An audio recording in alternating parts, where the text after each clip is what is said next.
President, what's your opinion on Vice President Leni Robredo calling your drug campaign a failure? Well, she has been there how many days? 17? 18 days. Oh, you know, I hate to say this, but how many voters are there in the Philippines?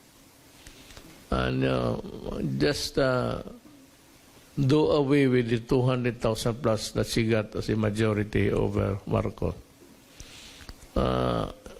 It was really a mistake. I mean, with a slim margin, and you talk big, you know, for all of these years, she has done nothing.